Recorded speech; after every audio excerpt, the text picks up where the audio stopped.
In today's video, I'm going to teach you how to loop videos in the Webflow CMS. Easy. We'll start right inside your Webflow project in the designer. Make sure you're on the page or template where you want your looping video to appear. This works great on regular pages and CMS templates, and it also plays nicely inside a collection list if you're showcasing multiple items. Open the Add panel to bring in the element we need. You can do this by clicking the plus icon on the left toolbar. In the Add panel, scroll to the Media section and look for the background video element. This element is designed for short, loopable clips that play automatically and stay muted, which is perfect for hero sections, product loops, or subtle motion backgrounds.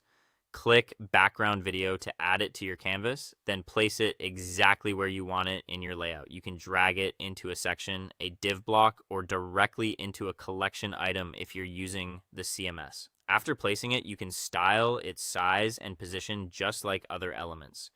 Set it to full width, adjust height, and use cover to make sure it fills the container elegantly.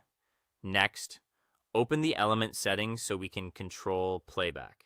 Select the background video on your canvas, then open the settings panel. If you don't see every option right away, click Show All Settings to expand the full set of controls. In the settings, find the option labeled Loop Video and turn it on. That's the key step. With Loop enabled, your clip will automatically restart the moment it ends, creating a seamless, continuous motion with no user interaction required.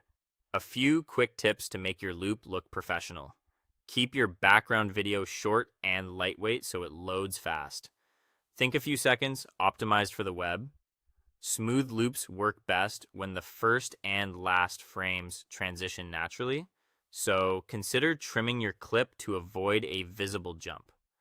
Since background videos are muted and rely on autoplay policies, they're ideal for ambience. If you need sound and user controls, use a different video element. And if you're placing this inside a collection list, each item will honor the same loop setting, which makes it easy to scale across many CMS entries. Preview your page to confirm the effect, and you're set. With the background video element placed, settings expanded, and loop toggled on, your Webflow site now has a clean, endlessly looping video that enhances your design without extra code. Congratulations, you've got it looping.